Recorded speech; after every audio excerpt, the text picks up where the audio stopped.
Hello and welcome to the PMGO Western Europe Finals. We have selected, through an arduous process, a grueling challenge for all of the teams competing. The best 16 teams to take on one another yet again to prove who can be the best. And we're going to be sending two of our top teams forwards to the global PMGO stage. Who's going to be your representatives? We'll have to wait to find out. My name is John Allen. With me is Blank, and we are going to be breaking down all the action. This is going to be coming at you today thick and fast. They're going to have to be ready for anything. Yeah, I was going to get worried. There's like a billowing cape in the background. I was like, what's going on? But yeah, I'm ready to go. It kind of spooked me a little bit. I don't know why. I was in the room.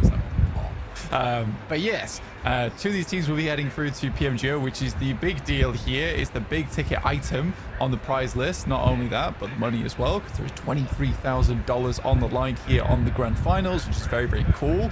And a good amount of money to earn coming through from PMCO if you've made it this far. We had some ups and downs last week for some teams. Other teams were much more up, like Boars Gaming as well as in Cherry Mortem. Other teams like Far Voice Gaming, who just made it in by the skin of their teeth, looking to do a little bit more here in the grand finals. Yeah, absolutely. There is another chance to prove yourselves. And of course, with the points all wiped clean, it is an even playing field. There is going to be the same lobby setup for every single match now as well. We're not going to be chopping and changing between the days. So the teams can maybe find a little bit more familiarity. The question is who's that's going to play in favor of. Taking a look at our formats, we have completed the PMCO now. If you want to get involved next time around, make sure you're looking out for the registration. It is open to everyone.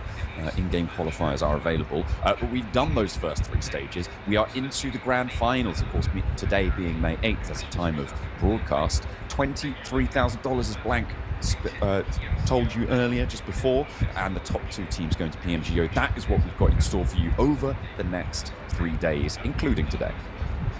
Which is going to be fun. It's going to be very fun. We're finishing on Rondo as well today, I believe, which is sort of an interesting format where you're holding a lot of those points for those last games of the day, which is kind of wild, could shake things up at the end of the day. Here's our calendar. We're in it. We're in the thick of it right now. We're at the end of the calendar. It's just the 8th through to the 10th.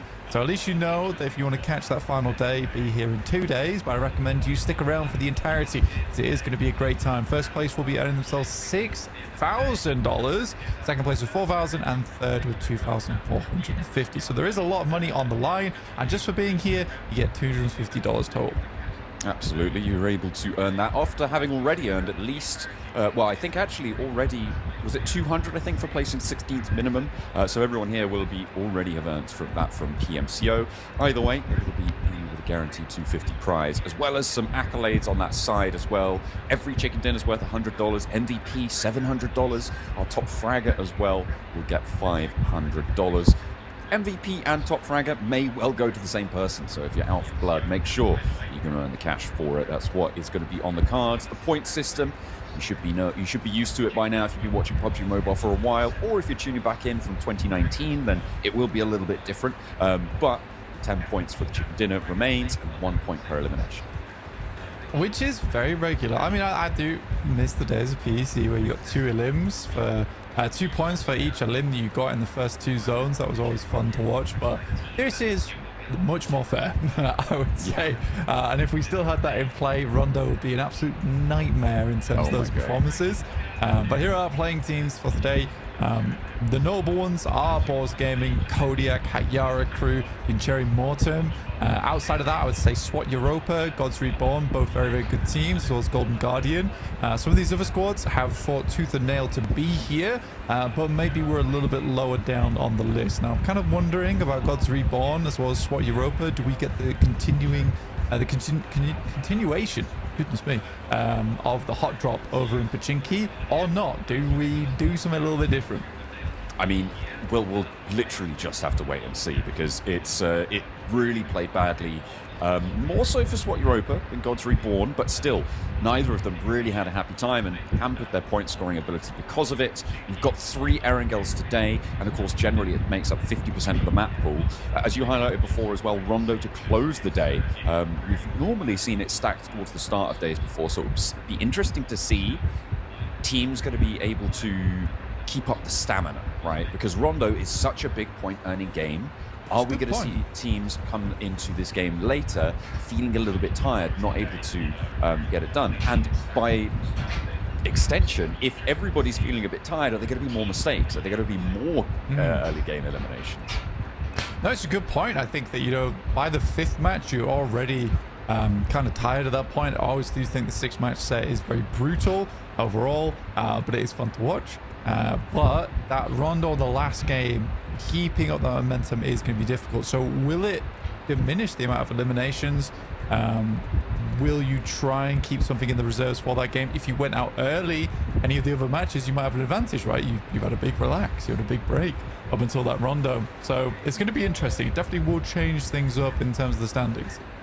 Yeah, it's the first time we're going to see it towards the end of the day, and we'll see how that plays for our teams. We're still going to expect massive hot drops coming on through. We have some very aggressive teams in this lobby, especially. We've twice broken 100 elim games on our rondos. Out the 3 rondos that we had, 2 of them broke 100, which was pretty monumental. Normally you're seeing around 60 elim per match, so adding 40 more points to the lobby is a real table shaker. I think there's absolutely no punishment for going for res beacons at all. There's no way to deny a team from doing it either.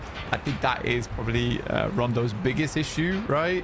Where it's just a strategy that can be pulled off over and over and over with no recompense. So I do think that in the future, maybe that'll change, but for now, this is the way we play. Our live drop will be happening over the course of this one. We are sponsored by the beautiful Buff, who do provide cheap UC and 24/7 online customer service. So make sure you check them out, but also check out the live chat. They'll be dropping codes every single day. There's loads of UC to be grabbed over the course of this grand finals. We're doing this from day 1 through to day 3, so keep your eyes peeled. Absolutely, it is fastest finger first. Whoever enters the code first gets a chunk of that UC, so make sure you are paying attention, because that is where it's going to count. You get in there first, get a whole chunk of change. Very nice, very nice. Moving over now a little bit more towards what we're looking at in this first match. You highlighted that Gods Reborn SWAT Europa hot drop. Of those 2 teams, if one of them were to leave, who would you expect to see that change happen with? Okay, logically, it should be Gods Reborn, because I think that they are technically the better team, in which case you want to maximize your performance throughout the entirety of the day. Illogically, Gods Reborn just stays, and then you try and claim Pachinki off of SWAT Europa, which does cost you a game. And this is a bit of a sprint now over those 3 days, and one bad game can be the difference, can be the decider between you grabbing a 3rd place or a 2nd place. So I do think that that's kind of a difficult one to really look at, but the onus is absolutely on Gods Reborn, right? It's those are the guys you have to make that decision. SWAT Europa, it's like they could do either. I don't know if they'll win the fight in Pachinki though, so a little bit tougher of an approach for them. Yeah, I think that all makes perfect sense.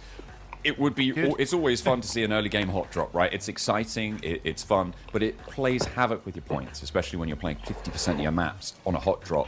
We saw multiple times where these 2 teams were dropping in there, and only 1 player out of the 8 was making it out there. 1, 2, 3 players out of their team making it out there, and at the compensation of maybe getting 4 points for your team, it just doesn't feel like it's commensurate value. And yeah, we'll hope to see that one shift on up.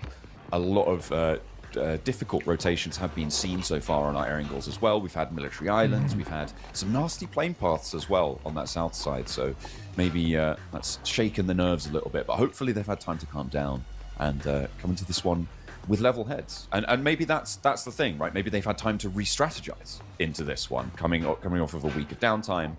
They can potentially look for those other places, look for somewhere else to go where maybe they didn't feel comfortable re-strategizing within the last weekend. Oh, I mean, talking strategy, I think this is a great time to bring up that it is the same 16 teams every single time. We're not in that groups format anymore. It's a really, really big deal, especially when it comes to identifying rotations, where teams are playing, how you want to play off the back of that. Typically, your better teams will gain much more of an advantage off the back of this. If they can figure out where you're rotating from, what your usual path is like, they have a much cleaner path towards that late game than other teams do, and it's where they thrive. But we are getting in towards Erangel to start things off here for the PMGO Western Europe Finals to decide who will be heading to the next stage. We have taken off into the skies once more. The PMGO demands sacrifice, and 15 of our teams will be going down before one will stand above the rest in this match, and the 17 after it. Erangel, straight across the middle. Nice and easy playing path here. Blank, no drama to start things off, so it looks like we're going to calm ourselves down now. Yeah, super easy to work with this one. I don't think anyone's too bothered about this at all. Again, like I said, 16 teams every single time. This is going to make it very, very easy for teams in between each day to identify where they were going wrong and how they can adjust. But like you said, over that course of the week, or week-ish off, these teams have had a lot of time to identify exactly what each of these teams does. You're just looking at 15 other squads. If that, you're mainly looking at like the top ones anyway. You spend a little bit more time on, which is why sometimes you do see on that first day a little bit of a wild card surprise for some of the squads you didn't expect, is because teams haven't looked at them all that much because they weren't expecting massive amounts. They could catch teams off guard. So the more time you spend, the better. But again, most teams are going to be looking at that top 8 from last week and how they're going to deal with them. It will definitely be targets on the backs of a couple of our higher performing rosters. And we are looking at Pachinki right now. That bright pink, was that fuchsia maybe for Gods Reborn? Seems to be Solo and SWAT Reborn now down on that south side. So no hot drop in Pachinki this time around, as the Boars are going to drop out over Western Yaz. But it looks like they've got some neighbours. Kodiak are sent up there, as well as... Which other team is that? I can't quite make it out on the map. I believe that's Havoc, right? Yeah. But weird. Very weird to see 3 teams in Yasnaya. In fact, very strange to see Havoc in Yasnaya. That is a strange one. I mean, Kodiak and Boars I can sort of understand because they've shared this locale before. But if you're Havoc, why are you dropping here? Doesn't make a whole lot of sense to me. Again, for SWAT Europa, very pleased with the decision they made. Well done. Good stuff that they were headed down towards Ferry Pier, towards Yellows. That is a good place to play from. And like I said, the onus was absolutely on Gods Reborn, right? Where they could continue dropping there. They definitely had the firepower to make it work. But it seems they were confident that SWAT Europa weren't going to challenge them on that. So it's great news. Very, very good news for them. SWAT Europa playing that south coast. Looks like they're looking for the regroup, and that re-strategization did come through. The circle, not really too dramatic, not going to be a military island finish, likely to be around those Gatka fields now, so access to that on the western side for SWAT Europa is a pretty good result for them. Gods Reborn as well, depending on how fast they get out of Pachinki, could have a good time with things as well. At the moment, it is Alpi who command the majority of the Gatka field on the western side of this circle. We'll see a lot of teams joining them fairly presently, you'd imagine, over the course of the next few minutes, moving down around the Everest area and in from that south side around Ferry Pier. Every single game, it seems like Kodiak is picking up the loot truck, right? Getting a load of extra goodies on board nice and early, which is great for them. I do think for SWAT Europa, they'll probably watch this back and start playing Ferry Pier from now on. Trash dropping Yellows is not bad, but it's not great either.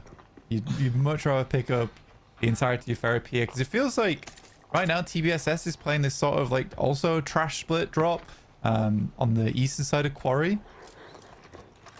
Some confusing drops at the start of the day. You wonder how much this has been discussed from team to team.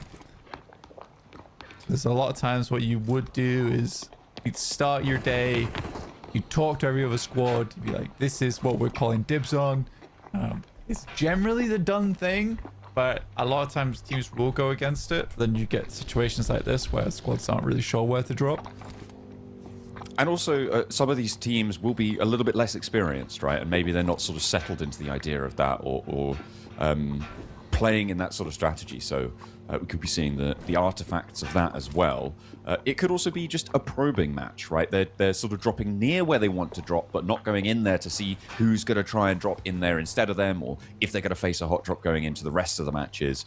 Because there's so many air angles, maybe a little bit more value to be gained in going for these probing trash loot drops and then transition in the next air angle that we see into something like that. But I'm very prepared to eat my words on that one. I feel like that could also just be a massive cope on my part. Could be massive cope. I don't think you're entirely wrong, to be honest. I think if you're dropping there and you're on side with the guys from SWAT Europa, you see that Ferry Pier is clear, and the next game you look to go for it. I don't think it's something that gets changed from match to match, because you don't have a lot of time to review these matches, John, honestly. No, between the games, I mean, it depends how early you go out, right? If you go out minute 10, you've got a little bit more time, right? You've got at least a quarter of an hour, a little bit of time between the matches. You've probably got about 25 minutes, and you can make your strategy. And you probably, if that is your idea, right, to spot out your drop location before fully committing to it for the long run, you probably have already pre-stratted what you will do. Should you see a team there? Should you not? You probably have a couple of expectations. So it's all about the prep on that front as to how viable that sort of an idea might be. Yeah, what's your plan going in? Absolutely. You definitely need to have one. Figure out for next stage. I think for SWAT Europa dropping down, you have a quick scout towards Ferry Pier. You see that TBSS is sort of dropping around that location. They don't fully commit to Ferry Pier, so you just swing off towards yellow. I don't think it's entirely bad. Epsilon Axe here, currently getting taken down by one player here from Hot Yara crew, and it is the one and only, it is Loco. Is a 1v2 there, and it's easy work for Loco to be able to spin up the old steam engine and look to chug their way to the top of the tables for now. They have 2 points on the card and obviously sit in first place right now because of it, but plenty more of the game left to play. Yara crew, however, will be happy to be able to take that area, and playing on the split that they are right now, it's really good for a lineup to be able to hold that and also diminish the power of a team that's going to be potentially trying to put pressure on you from that eastern side. I think, you know what, Loco, I think he's too good for his own good, which is not something that I've said very often in my commentary career. When you can do stuff like that, you feel like you can get away with a lot more. You start to play a little bit unsafe, which you've already seen before with Loco. It's hard to say, right? Because realistically, we should be praising the guy. Appreciate the immediate replay on this one, because it's a good setup. I mean, they roll up easy pickings for him. That's going to get punished a lot more as the further they get into the circuit. I mean, if Yara crew head over towards PMGO, which I don't think is a far cry from happening, yeah, that sort of stuff that will need to be solved, or it will show itself. It is definitely a vulnerability of theirs. I mean, often, right, making these plays that people don't expect because you feel like you can get away with it can play into your favor, right? Even at the top level, it's just a question of, are you actually that much better than the rest of the lobby? At this stage, maybe you are. Maybe Loco is just an incredible talent in this region. Moving to the global stage, there are plenty of other players who I think can go toe-to-toe in terms of just pure firepower skill. And at that point, if you're relying on that play style, that's when it becomes dangerous. And I think that's what you were sort of getting towards, basically. Well, I think it's because he plays solo so often, right? I think that's the main issue, is that type of play is going to get punished. So when you don't play a 2-2, like, yes, you could 1v2 effectively, but what happens when you can't? Right, suddenly you're a player down. But I do hope it's the thing where he's just taking advantage of the lobby. He can make those plays. 2 eliminations is going to really affect the long run in terms of those points. If you can do something like that every single game or every other match, that's great news. That's great news to them. Strim goes down to Matt from Far West Game, which is not a great start there for Vincere Mortem. Loco, though, continuing. Yeah, he's found Rain. And they're also embroiled with Epsilon Axe, so Stuff is popping off across the map at the top of Everest, atop the mountain. Vincere Mortem, they got that knockover onto Shum. A lot of damage done to Sematena as well, but he can't get that first aid off in time. Not going to matter, though. He chugs the DBS to the belly and will be able to send one down. The nade over the top does get the answer, and Far Voice Gaming are doing pretty well right now. Seiko in a good place to look for this res. Shum not going to be revived just yet either. So Vincere Mortem still on 2 players alive. Far Voice looking to put pressure on. They have got more sightlines to play with. The Kiwi goes very, very low and just about ducks back behind that damage as Shum gets back to his feet. Vincere Mortem back to 3. Yeah, I think right there for Vincere Mortem, they're just looking for a knock, right? That's all they need. They get one, they get a second. This is great news and a re-knock. Great nade from the Kimi and Safix here, which is really assisting them in this process. Don't know where that car came from. So it's just there. Sometimes that happens. Safix around the edge of the rocks here. Shum darting down, trying to allow some pressure off of his teammates to get some healing done. The back line is found with a strafe spray, but it's a 1-for-1 trade. Low HP shotguns around the edge goes the way of Far Voice Gaming, and now it's a 1 versus 1 on this high ground. Seiko gotta try and find that peak early. Shum able to get some healing done, and Far Voice fall.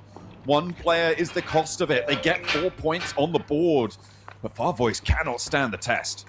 That's a tough call for Shum, man. Very, very tough call. I actually do appreciate how well he played that under pressure. Because you're in this situation, goodness me, we'll put that on a tab for the time being, because Team Demon currently going up against Ritzy. I believe that this is Ritzy's almost final member, right? There's 1 more player around the side at the moment. He goes down, Scythe is out. Now just 2 pack to work with. This is a bit of a slobber knocker. You got Golden Guardians in this location as well. Team rate is down, methodically torn apart by Hatyara crew, up to 6 elims on this match. Really nice stuff for Hatyara crew. They are certainly taking the lessons they've learned last week well. Circle shifts back down towards the open area to the south of Ruins, just southwest of Rozhok as well, north of Pachinki. Is everybody now fighting for a slice of it, really getting in amongst it on the southwest corner of Pachinki, but it looks to have quieted down now after the brawls unfolded. I think it's going to stay a little bit quieter there. With the circle sitting as it is, there's a lot of open ground in the middle, Blank. And right now, Hatyara crew on that northwest side in Ruins. Potential to have a lot of control over the north side of this one. Yeah, you've got a lot of space to worry with. Anyway, let's go back to what I was talking about before with Shum, because I do think he played that Everest very well under pressure, right? You get those situations where 3 of your teammates are down and you're desperate to keep all of them up. And that's where you make mistakes, right? Because you start pushing where you shouldn't. In that situation, I think he plays it well. Yes, he has to lose Safix for it. But it's better to play on a 3 than risk them all going down in that instant to a bit of a panic play. So I think that was the right move from Shum. I've seen a lot of people talk about how you could have kept your entire team alive there. Well, it's not always as easy as that. That, though, I don't agree with. That's a bit more bold. Just gonna rock it out. Drops the car off and gets away from it. The nades seem to be finding the mark, though. Shum looking for a little bit more healing here. Vincere Mortem wanting to get ahead of Alpi on the western side. He does have another first aid behind this one, but the armor's looking pretty tattered. Quite raggedy. The nades continue to pour in, and Alpi do connect with one. His vehicle is still available, so he could be able to just about find the rollout. With Safix moving ahead as well, they do have that foothold ahead and look for that off angle to suppress the aggression onto Shum's angle, but Dakimi's not being able to do too much to stop it. Shum trying to get out of dodge now, but up towards Gods Reborn. Will try and find their way on out. Gods Reborn are going to be playing as 4, so it would be a little bit stiffer of a hold, and yeah, they're going back up the mountain. Indeed. I mean, it's not a terrible place to play in terms of scouting, but that's essentially what you have to do here. Good, there's some nice shots. 77 falls to his demise. Yeah, I think that if you're Vincere Mortem there, you realize it's a bad fight. That's a bad fight to take with Alpi. You're not gaining anything off the back of that at all. I think 77 fell out of the building as he was getting shot. So I think he took a little tickle of damage. That is perfect situation to fall back on from the Shum play, right? I think you just let 77 go down there. I think it's almost impossible to get him back up again. A Hail Mary approach like that, you're going to lose more members. So now Golden Guardian is suddenly down to basically 2. I don't think you can get 77 back up. Hoxie's now down. This is an awkward approach for them. From what was a good spot, I don't think that they need to be further down on that southeast side. Boar's currently playing Boatyard, which is a great place to be, but we are heading over towards those infamous hills that just sit to the south side of it. Oh, it's a lot of open ground there, Blank. Very, very difficult for multiple teams to be stuck in the middle of this one. So it is going to be about the teams lining the edge, I feel, for the next circle or two before we see some movement out into the open ground. A couple of defilades that are playable, a couple of spots that you can try and sort of squeeze yourself into to find some cover, but it is really slim pickings out there. Plenty of teams are going to ride strong for it at the moment. Gods Reborn, they're on the hunt for Alpi. And Alpi don't seem to have an answer. Try to go for the seat swap spray down, but they just keep cool, calm, and collected. Gods Reborn, we're going to pick up the points for it. And really no contest on that front. Yeah, it's a fantastic spray down from Kashi. You don't see those all that often, so very, very well done. Venturi Morton managed to squeeze in over towards the southwest side, but Yara Crew still the majority of the approach there. Basically, they're holding on that northwest side. They don't want to let teams over this ridge. They want every team to be slightly underneath them so they can play a little bit better from those ruins, which makes sense to me. But Gods Reborn are going to try for it. They're all set up in vehicles. Do you wonder where they're going to go next? This area towards the center, John, can't get a huge amount of teams there, but it is possible to coexist in the center. But late game, whilst there's still those ruins in, still Boatyard in, it's a little bit more dangerous to go for that center play. Yeah, as you say, like, you can be on the hill with other teams, but it's the teams around it you need to worry about. Right now, there is that perimeter established, especially from that ruin side, as you said. So many teams playing up there. We saw SWAT Europa claiming a couple of the players leaving Pachinki. Hopefully they're sort of feeling pretty smug with themselves right now, because sort of saying, you guys went to Pachinki? that place sucks. We're not going there. And they did manage to get around it and look to guard out on the edge. Hopefully they'll have some positions going on well for them there as well. As Havoc did try to leave. They lost 1-2 that holdout. And players are starting to fall from Pachinki. No one really having a good time. Kodiak playing out on the northeast side of it. Yet to chime in on the Elim count. Meanwhile, over on the north side, Hayara Crew did lose one. Looks like they traded for it, though, and came out the better. But not losing all your players, probably slightly more important here. And they have kept Loco on side, to be fair. Yeah, I think what happened here, again, like I said, they were just holding that northwest side. Gods Reborn did try for it, got punished. Obviously, Hayara Crew did lose one player off the back of that one. Loco's still up, though, which is great. As is Calais. What 17-15 is going to do with this one, because they are delaying big time. They're on the western edge, and they don't have a whole lot of room to play around with. We'll see where this next circle goes. There is the compounds down towards the south side, which absolutely no one cares about right now, which is reoccurring trend here from PMCO knockouts into the PMGO finals. Western Europe finals, at least. We're not there yet. We're not there yet. Yeah, hold your horses. Come on. They're not in Jakarta for now. As the teams... Yeah, it seems like they just leave these fairly obvious spots going. Looks like SWAT are going to play it on that southwest side now. Certainly scouting it with Eclipse, and should be finding out that it's empty fairly soon. Grab a couple of those buildings. That transition going to happen. Havoc being kept locked in by Momodal and the backstop for SWAT Europa as well. Yeah, no one's leaving Pachinki unscathed, and that is going to be the end of it, really, for the teams on that south side. The teams on the northeast, though, are starting to congregate. Everyone in Ruins seems to have found themselves that little slice, but the northeast side with the Boars playing up towards Kodiak and also TBSS playing this defilade, this divot, one of those really slim picking spots that I was talking about before, could potentially come to a loggerheads at the moment with the circle shifting all the way southwest. Yeah, a lot of nice little updates that came through for Erangel over the years, and that is one of them. Having a lot more of these almost crater areas on the map to play around with in these massively open zones. I think one of the few areas that hasn't really been touched like that is the northwest side of Yasnaya. That place is still hell to play. But yeah, there's plenty more space to move around with, especially south of Boatyard. Still tough, though. I still completely agree with you. It's very, very tough to work around with. You can see the amount of teams are still playing on the outside. SWAT Europa, freest game of their life. Again, very odd that no one picked up that compound. Very similar to what happened in the final match of the knockouts, where Kodiak doesn't go for the obvious compound on the eastern side of the bridge on Sosnovka because they assume it's taken. And Far Voice Gaming managed to just swim straight in, realizing it's a ghost town there. So again, there's a lot of spots where teams are just assuming that there's team there and not checking it.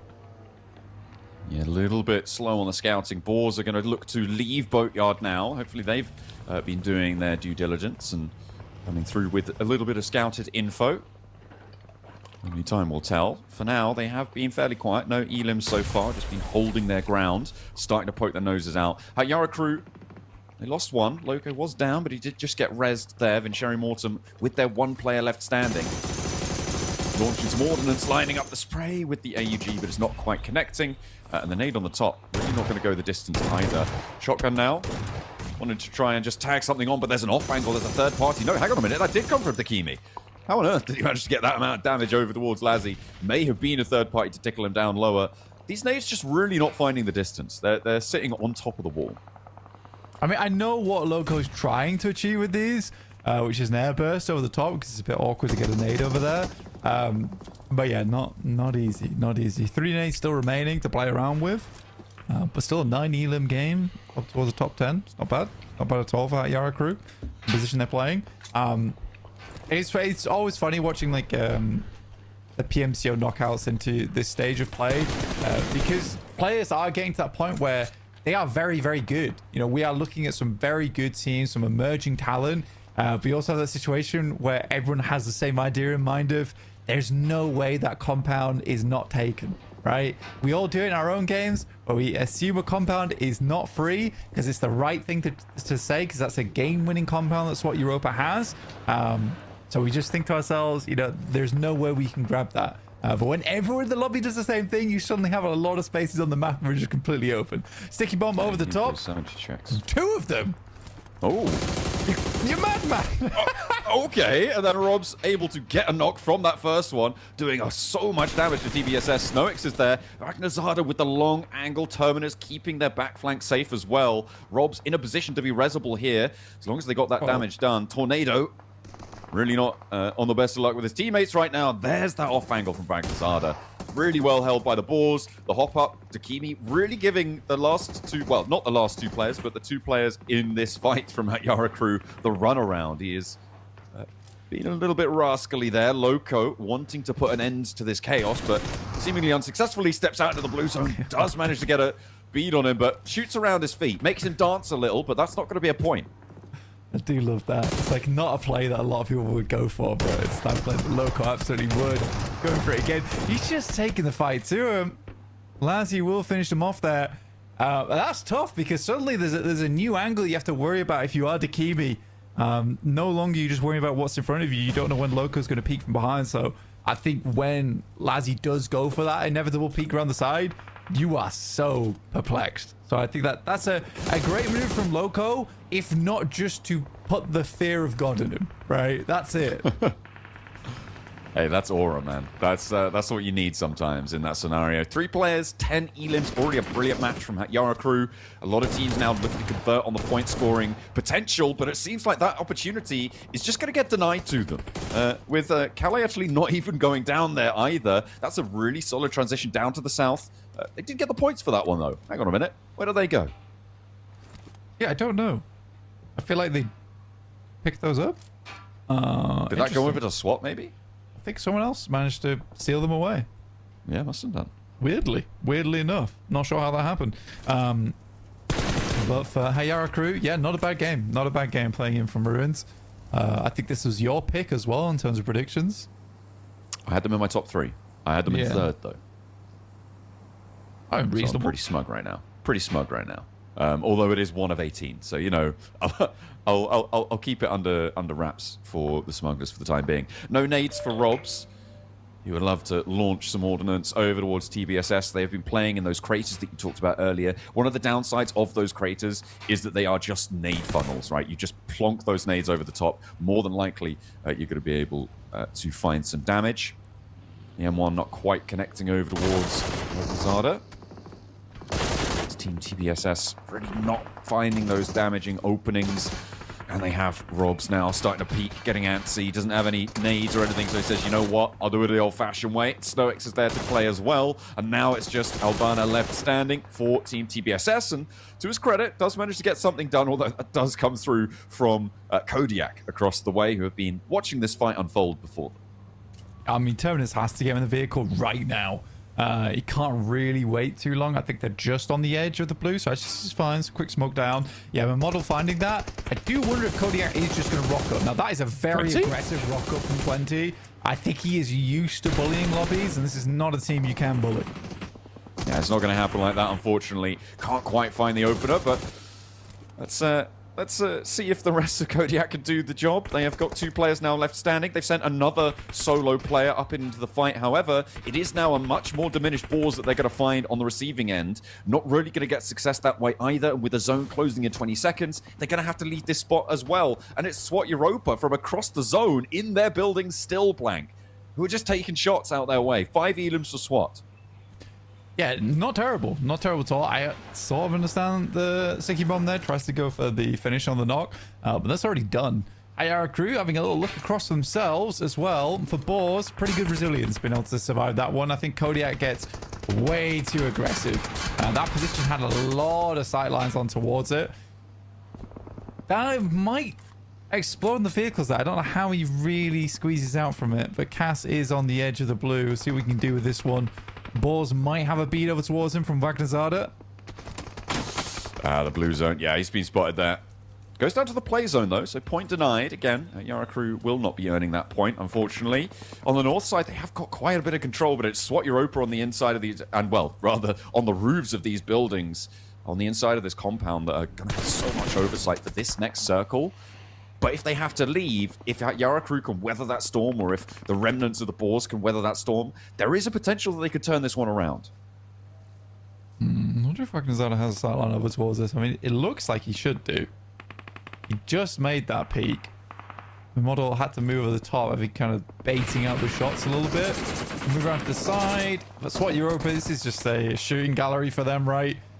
I mean, Wagnerzada was incredibly good over towards the knockouts. That seems to have not changed all that much from here. Loco, alongside with the rest of the crew, still looking to make this game work. As he back up, he's going to make a swing around the side. Fairly wild play, but does set themselves up nicely between SWAT Europa as well as Boars here. So looking to secure that second place, John. Ooh, the circle shift blank. It goes away from the SWAT Europa compound and sits on top of where the Boars are playing, as well as that high Yara crew position. This is an interesting circle now. This did just get hot. SWAT Europa were happy to sit here for as long as possible. They've only managed to get 5 elims, but that is still going to be a great result. Guaranteed at least 10 points this match. How much further can they go, though? Because there is still players out there wanting to take their heads. How much pressure can they exert forwards? There's really not a lot of cover to play around that's going to be secure against both of these two teams' sightlines. I mean, Loco's in a nasty spot to play up against him because they've got to get off this ridge side, right? And Loco does have the side swipe on it. Pretty much SWAT Europa has to take advantage of their numbers, but one going out on their own, not ideal. Does anchor a position, though, for the rest of the squad to move over towards. Andy Boy has to play his high ground to provide a little bit of backup for them. But the nades are going to come in very quickly. A little bit of damage done, but more to be thrown over the top. This might be a good time for Boars to backstab, actually, whilst it's going down. You see the initial knock. Andy Boy goes down to the play zone. Snowyx will find him, so another point secured for them.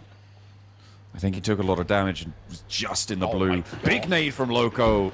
Splits between the two and will burst two of SWAT Europa down, leaving this compound really, really tricky for them. Looks like they might be going down in third place right now with just a sliver of HP between them and elimination. Loco wants to put more on the top of it. Tie the bow on the position, and Eclipse falls. That nade comes on through. Nicely found behind the crate.